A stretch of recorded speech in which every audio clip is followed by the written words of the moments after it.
देख रहे हैं हमारा नंबर 1 शो, ये ज्ञान की बात है। और आप ये विचार नहीं करते कि हमारे ऋषि मुनियों ने क्या कहा है। हमारे ऋषि मुनि कहते हैं कि माला मन से लड़ परी तू क्यों फेरे मोए, और घट की माला फेर तुरंत मिलाऊं तो। यानी हाथ की माला नहीं बोला उन्होंने, जुबान की माला नहीं बोला उन्होंने, मन की माला नहीं बोला उन्होंने, मुंह की माला भी उन्होंने नहीं बोला। उन्होंने बोला घट की माला फेर तुरंत मिलाऊं तो है। अब आप लोग कथाएं भी सुनते हैं, भागवत भी सुनते हैं, सत्संग भी सुनते हैं, सब चीज सुनते हैं, तो आप जो है उन कथावाचकों के मुंह से क्या सुनते हैं कि आप जो है बच्चा लगे रहो, भगवान कभी न कभी मिल जाएंगे।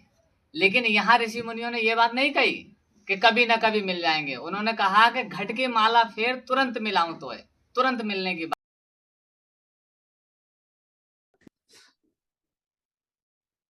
जहां संभावना ही नहीं है वहां गहराई कहां से ले आ लोगे। आप बिल्ली को बोलो चूहा तो क्या बोलेगी, म्याऊं। और आप बिल्ली को बोलो तत्वमसी हो तो भी क्या बोलेगी, म्याऊं। अब गहराई कहां से लाऊं।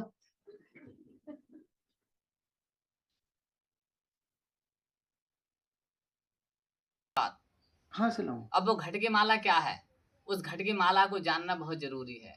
हाथ की माला को, काट की माला को, मुंह की माला को, जुबान की माला को, मन की माला को जानना जरूरी नहीं है, क्योंकि ये तो सभी जानते हैं।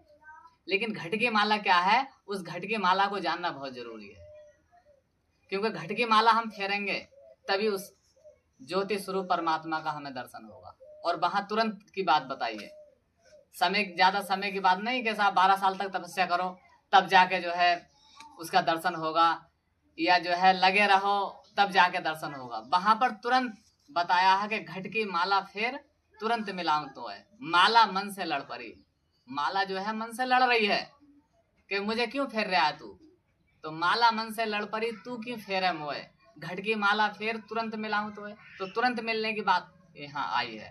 अब देखिए, आपने राजा जनक की और अष्टवक्र की कथा सुनी होगी। अष्टवक्र ने जब राजा जनक को उस घट की माला के बारे में बताया तो तुरंत समाधि लग गई उनकी, तुरंत मिलने की कहानी हो रही है यहाँ पर, तुरंत मिलाऊं तो है। तो आप उस घट की माला को जानना चाहते हैं, समझना चाहते हैं, तुमसे दिल की लगन लगन लगी तुमसे। आचार्य जी क्या करें, तो तत्वमसी को भी म्याऊं बनाओगे और क्या करोगे। तो देखो बड़ी सहानुभूति उठती है आप लोगों से।